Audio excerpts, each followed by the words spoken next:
Xiao Yan benar. Pria terkemuka berbaju hitam memang adalah kaisar pertempuran puncak bintang 5. Karena Liga Bayangan memiliki perintah pembunuhan kuning tingkat ketiga terhadap Xiao Yan.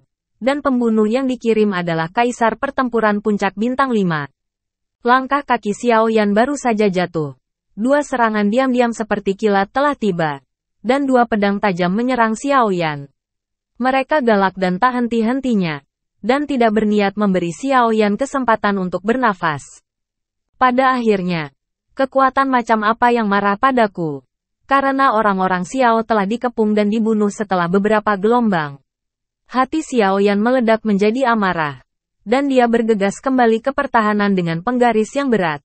Mengayunkan dua bilah tajam dan menanyai ketiga pria kulit hitam itu. Siapa kamu? Apakah itu kekuatan yang sama yang memusnahkan orang-orang Xiao saya? Petik 2. Tapi jawaban untuk Xiao Yan bukanlah kata-kata, tapi ujung yang lebih tajam. Orang yang datang sepertinya ingin mengambil nyawa Xiao Yan dari awal hingga akhir. Dan tidak berniat untuk bertarung dengan Xiao Yan. Orang-orang ini tampaknya ada untuk tujuan pembunuhan. Dan gaya menembak mereka sama sekali berbeda dari roh iblis dan orang kulit putih. Jelas bukan kekuatan yang sama. Xiao Yan hedeheneng. Sekaligus menimbulkan tiga kekuatan luar biasa. Xiao Yan sangat marah. Dan dia berjuang keras untuk bertarung. Bahkan tanpa mengetahui detail lawannya. Tapi sekarang bukan waktunya untuk marah. Bilah tajam telah mencapai puncak Xiao Yan. Dalam raungan, Xiao Yan menginjak tanah dengan kaki kirinya. Tubuhnya berputar. Dan siku kanannya terangkat tinggi. Mengenai bilah tajam di atas kepalanya. Sambil membelai penggaris secara horizontal. Menggambar busur api di udara. Kemunculan kembali menyapu tiga orang berbaju hitam dalam satu gerakan. Lautan api yang dibentuk oleh api langit sangat menakjubkan. Dan bahkan kabut dari kolam yang sunyi pun tersebar. Namun, kepala pria kulit hitam itu bahkan tidak berkedip. Melainkan menggosok dirinya sendiri. Bilah tajam itu melawan penguasa api langit. Telapak. Bilah tajam dan penguasa kuno yang ditembakkan dari langit menggores percikan api. Xiao Yan terkejut.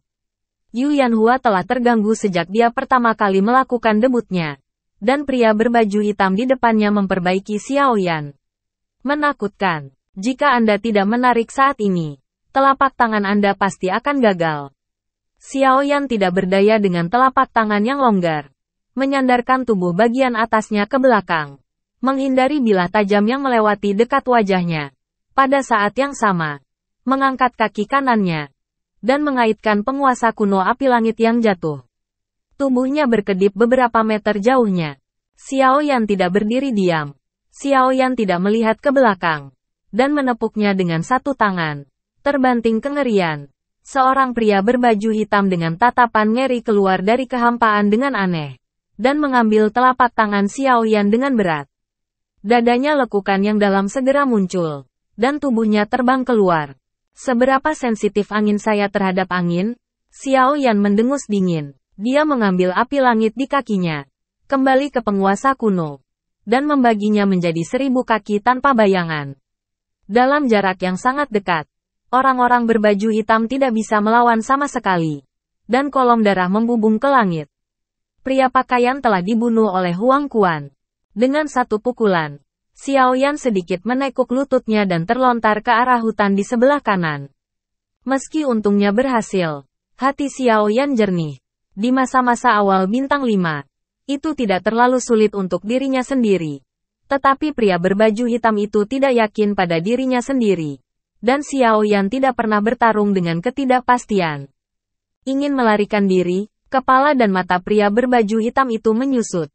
Dan kemarahan yang menyebabkan kematian bawahannya akibat penghinaan terhadap Xiao Yan bangkit. Dia tidak pernah mempertahankan kekuatannya.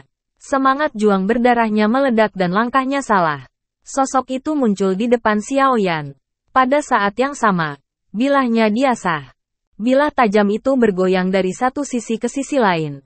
Tetapi itu cepat dan berhembus seperti angin. Tidak ada cara untuk menentukan kemana arah tusukan itu. Hati Xiao Yan pingsan. Sangat terhalang oleh penggaris yang berat. Dan tubuhnya berkilat tertiup angin. Tapi itu masih terlambat. Suara jangkrik terdengar terus-menerus. Pada saat Xiao Yanji mundur, tubuhnya sudah dipenuhi puluhan luka dengan kedalaman berbeda. Basahi pakaian hitamnya. Pria berbaju hitam lain kebetulan berada di belakang Xiao Yan. Dan pisau tajam menusuk jantung Xiao Yan. Keduanya bergabung bersama untuk mengikat Xiao Yan ke dalam bahaya. Kesejukan tulang belakang menyebabkan seluruh otot tubuh Xiao Yan bergetar dengan cepat. Dan mata semangat juang meledak di matanya. Semangat juang dari bintang 4 akhir meledak dengan kekuatan penuh. Tangan kuno api langit berputar 666 kaki dan memutar kaki kanannya. Itu muncul ke depan. Seperti panah lepas untuk memblokir bilah pengejar. Keterampilan bertarung yang bagus. Mata pria berbaju hitam yang menyelinap di belakang masih bersinar dengan cahaya yang luar biasa. Seluruh tubuh diguncang oleh penggaris yang berat. Langsung terjun ke dalamnya kolam seperti peluru meriam. Dan memercikkan air ke langit. Namun, Xiao Yan juga merasa tidak nyaman. Pria berbaju hitam itu terlalu kuat. Bilah tajam itu ditembakkan ke kaki Xiao Yan. Xiao Yan memutar udara beberapa kali di udara untuk menstabilkan sosoknya. Menyeka noda darah di sudut mulutnya. Xiao Yan menatap dingin ke kepala pria berbaju hitam. Dan merasakan kelemahan di hatinya. Pria berbaju hitam setidaknya adalah mendiang Kaisar Bintang 5. Jika tidak, fisik Xiao Yan tidak akan terlalu malu. Dan dengan bantuan Kaisar Bintang 5 awal, hati Xiao Yan sedikit menegang dan napasnya menjadi sedikit tergesa-gesa. Dengan lembut melirik Xiao Yan, dan ada sedikit kejutan di mata orang-orang berbaju hitam. Seorang Kaisar Bintang 4 di akhir periode dapat bertahan hingga saat ini ketika dia pecah dengan seluruh kekuatannya. Tetapi juga menghancurkan salah satu bawahannya, dan membuat luka ringan. Yang lainnya terlalu luar biasa. Konfrontasi antara kedua orang itu tidak instan. Kepala pria berbaju hitam mengangkat tubuh pembunuh yang tebal. Gas pembunuh yang keluar dari lautan darah bercampur dengan semangat juang berwarna merah darah. Dan kabut di sekitarnya hampir membeku. Bahkan matanya pun berubah menjadi sentuhan darah. Apakah Anda ingin menggunakan trik? Xiao Yan tersenyum pahit. Sudut mulutnya secara tidak sengaja menimbulkan rasa dingin. Dan seluruh otot tubuh disesuaikan ke kondisi terbaik dalam sekejap. Dipimpin oleh pria berbaju hitam. Nafas kebencian yang kejam muncul di mata pria berbaju hitam. Dengan ujung yang tajam. Seperti ular darah yang terbang di udara. Sosok hantu seperti hantu. Tidak dapat membedakan antara yang benar dan yang salah. Dan segera mendekati Xiao Yan. Semua ini terjadi terlalu cepat. Wajah Xiao Yan sangat berubah. Ribuan kaki dilemparkan tanpa bayangan. Dan penguasa langit dan penguasa kuno dengan cepat tumpang tindih. Dia menghancurkan pria berbaju hitam dengan kekuatan yang tak tertandingi. Aliran udara yang digulung oleh penggaris akan merobek kehampaan dan menyebabkan aliran ruang yang bergolak meninggalkan tubuh pria berbaju hitam tanpa ekspresi apapun. Dan tubuh asli terpapar ke Xiao Yan. Meskipun Xiao Yan bergerak kemudian, dia datang lebih dulu. Dan kekuatan keterampilan bertarung tingkat tinggi terungkap pada saat ini. Menyesap AC untuk pria berbaju hitam. Tubuh lembut dan tanpa tulang menghentikan serangan dengan kaku. Seluruh tubuhnya seperti patah. Dan tubuh bagian atasnya bersandar ke tanah hampir 90 derajat. Menghindari pukulan fatal Xiao Yan. Segera setelah itu, sosok berbaju hitam itu dipelintir. Dan dengan cibiran di sudut bibir. Bilah tajam itu mengelilingi penggaris yang berat dan diambil dari bawah. Ujung bilahnya menunjuk langsung ke jantung Xiao Yan. Pada saat yang sama, darah yang kaya pada pria berbaju hitam itu benar-benar memadatkan bayangan darah ilusif di belakangnya. Bayangan darah itu sama dengan pria berbaju hitam, tapi kabur. Begitu bayangan darah keluar, dia segera menginjak tanah dengan kaki kirinya. Dan dengan cepat mengirim tubuhnya keluar dengan dorongan mundur yang kuat. Bilah tajamnya menusuk mata Xiao Yan.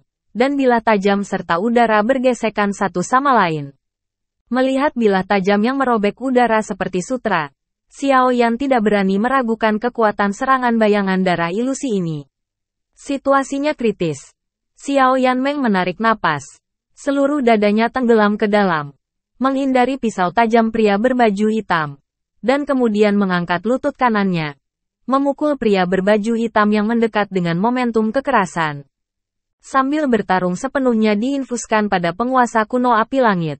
membawa angin-angin langsung ke bayangan darah ilusi. Bilah bersilang. Kekuatan brutal tanpa bayangan 1000 kaki dipotong pada bilah ilusi. Dan bilah itu segera dipotong menjadi beberapa bagian. Dan semangat juang mengikuti. Dan itu meledak pada bayangan darah dengan ganas. Dan semangat juang yang agung menyerang. Bayangan darah seketika. Setiap sudut tubuh meledakkan bayangan darah menjadi kabut darah. Apakah Anda akhirnya mendapatkan bayangan darah? Hati Xiaoyan sedikit longgar. Tetapi dia terlambat untuk bahagia. Pria berbaju hitam menghindari benturan lutut. Dan bilah tajam Senhan muncul diam-diam di tulang rusuk kanan Xiaoyan. Dengan tembakan pria kulit hitam itu, bayangan darah ilusi muncul lagi. Menggulung pisau tajam. Mengunci kepala Xiaoyan. Pada saat ini, bayangan gelap memecahkan permukaan air di kolam air yang tenang.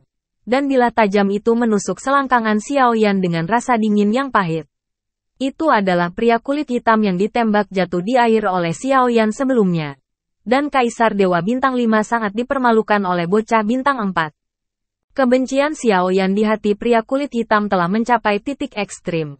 Dan Xiaoyan belum mati tidak bisa menjadi laki-laki. Rasa dingin dan dingin yang datang dari Yang Mulia membuat Xiaoyan merasa lebih kedinginan daripada pisau tajam di depannya dia.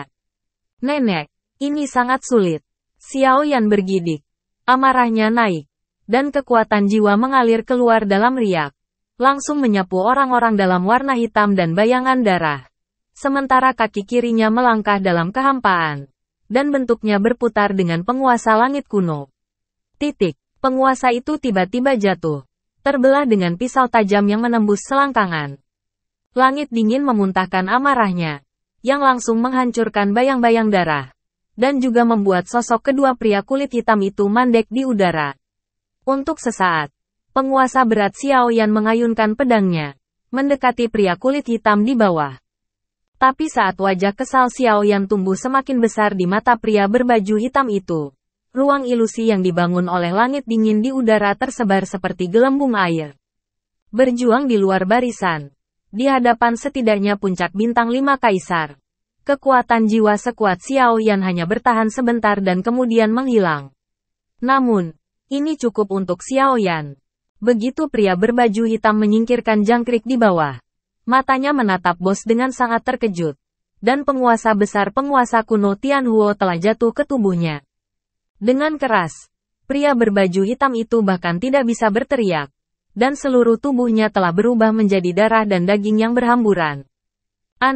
Pria berbaju hitam tidak bisa lagi menahan amarahnya. Dan mengirim 3 kaisar bintang 5 untuk memburu anak bintang 4 yang terlambat. Yang telah melebihi spesifikasi biasanya. Hari ini, dia bahkan kehilangan 2 jenderal. Yang sama saja dengan wajahnya sendiri. Dengan keras menamparkan 2 tamparan keras. Memanggil pria berbaju hitam untuk tidak marah. Ada getaran hebat dalam darah dan amarah. Dan tubuh pria berbaju hitam dengan cepat menjadi kabur. Persis seperti bayangan darah yang muncul di belakangnya. Dan bilah tajam itu bergetar dengan keras ke Xiaoyan. Terjalin menjadi jaring darah. Di bawah amarah. Kedua bayangan darah itu melesat cepat dan licik. Dan mereka tidak dapat dipisahkan satu sama lain. Mereka menggosok dada Xiaoyan beberapa kali. Meninggalkan banyak darah di tubuh Xiaoyan. Apa yang membuat Xiaoyan semakin menyusahkan adalah begitu pedang pria kulit hitam itu membawa darah. Darah pria kulit hitam itu akan lebih kuat. Dan bayangan darah akan mengembun di belakangnya. Meskipun pertahanan bayangan darah tidak kuat, serangan itu tampaknya tidak jauh lebih lemah dari Kaisar Bintang 5 awal. Dalam serangan seperti badai dari pria berbaju hitam, seluruh tubuh Xiaoyan ditutupi dengan bekas pedang yang tebal. Dan darah hampir mengubah Xiaoyan menjadi bayangan darah. Cium bau darah kental di tubuh Xiaoyan. Bayangan darah sepertinya melihat tonik paling banyak di dunia. Dia menjadi semakin gila. Benar-benar meninggalkan pertahanannya. Dan bilah tajam itu berteriak di udara dengan teriakan keras. Pisau yang terhuyung-huyung memotong Xiaoyan menjadi kulit yang tidak lengkap. Xiaoyan tidak bisa lagi menyembunyikan kecanggungannya. Dengan tulang dan sayap terbentang di belakangnya. Dengan misteri gaya tubuhnya, kekuatannya dipicu berulang kali. Seperti ikan di jaring. Selalu menghindari bahaya dalam hidup dan mati.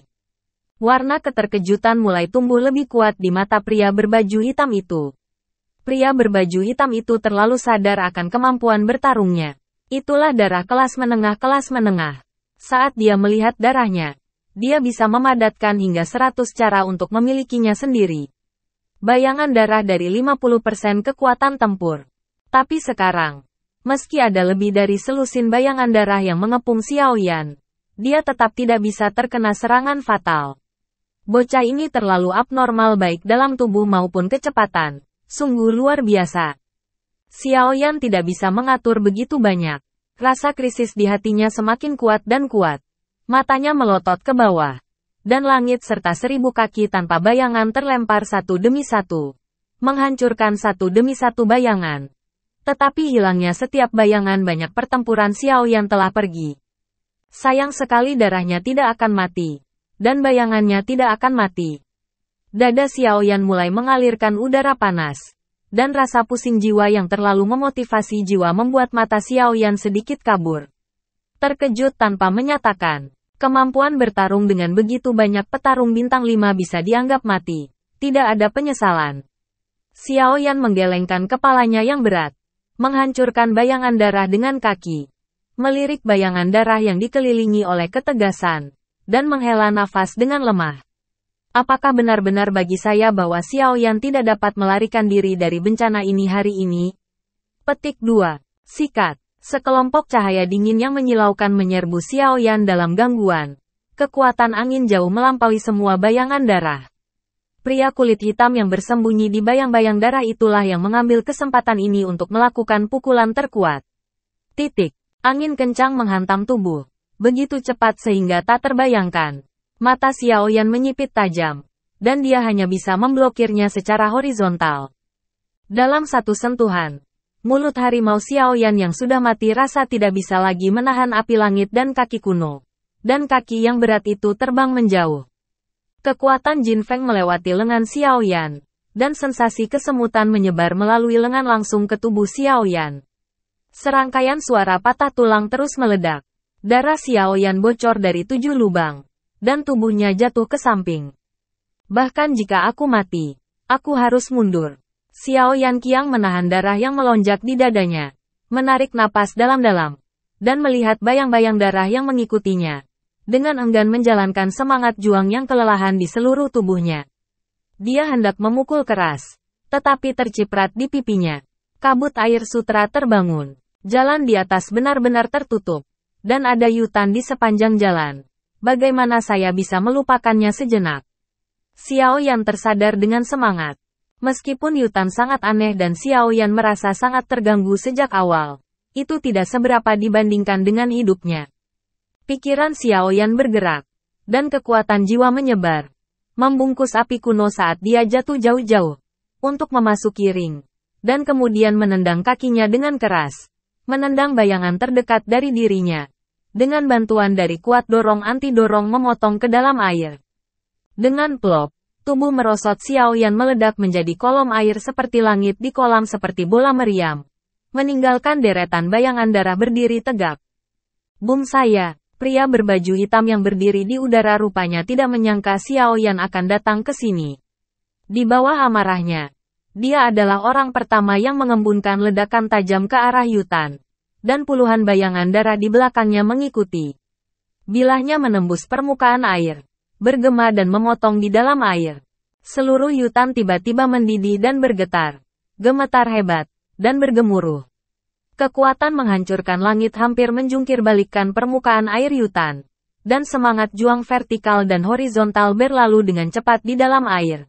Mengguncang Xiaoyan untuk beberapa saat. Darah membengkak.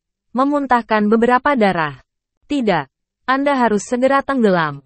Atau Anda akan terkejut sampai mati di dalam air. Xiaoyan ketakutan dan mendesak semangat juangnya untuk menyelam. Sayangnya, Xiaoyan segera menemukan bahwa daya apung yutan sangat apung.